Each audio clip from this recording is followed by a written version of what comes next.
Inilah ebuk kakawihan Ki Adeg Ciluhur yang merupakan putra dari Raja Gagak Ngampar, dan ini memiliki candra sangkala Tampian Basma Hyoga Putra, yaitu yang menceritakan bagaimana tewasnya atau gugurnya Pangeran Ki Adeg Ciluhur di Pegunungan Daya Luhur ketika menghadapi serangan musuh di suatu malam.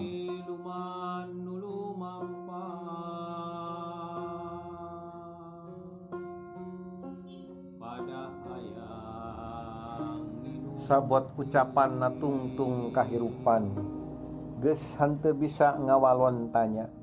Nalika pedang anu nyarita, nalika para ksatria apal yen lemah nungtut sasajen getih jalma. Yeuh tungtung bedil nu jadi ciduh Batara Yama nu keur murka, amarahna neleg bulan mantak samagaha di tanah larangan. Poek mongkleng ku ceurik cipanon getih, letusan bedil nu nembus dunya. Getih ngencelak ditungtung tumbak kakawasaan, ditigas ku tungtung pedang. Wawales kanyeri nu bakal panggih ditungtung anu sarua. Eak-eakan anu nginum getih, aweuhana mapan ngiring sumilir Batara Bayu.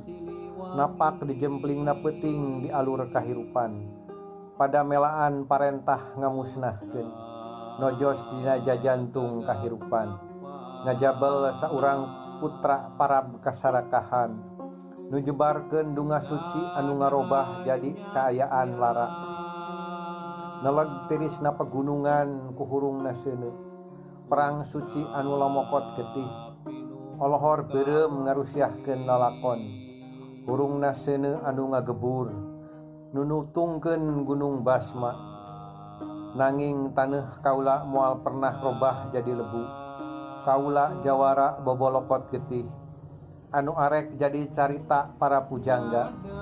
Tiupan angin ngahius ngahareoskeun wasta kaula, nyebarkeun carita satuhuna saurang pahlawan anu tiwas kerancang pelor.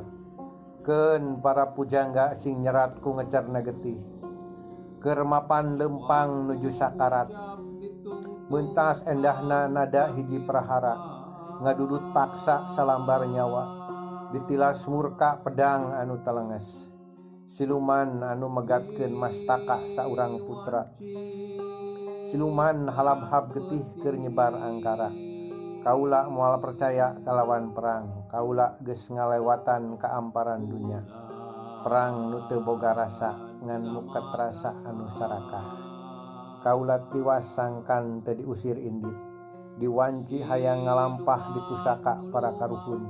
Kiwarikeun bae jalan kaula goyang getih, bulan gugupai lalaunan nunjuk ka jalan maot anu langgeng.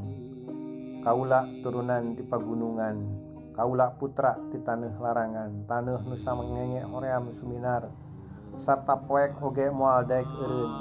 Kaula nu ngojay di medan getih, kaula rela mikeun nyawa. Sangkan dunya nyaho kaula nilar minang kasatria, yeuh taneuh kaula nu asihan sarta jujur.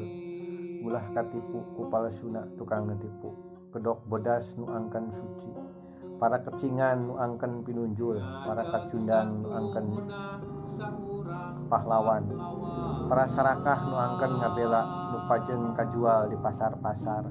Pedah loba teuing jalma sasab hayang nutupan kasasabana.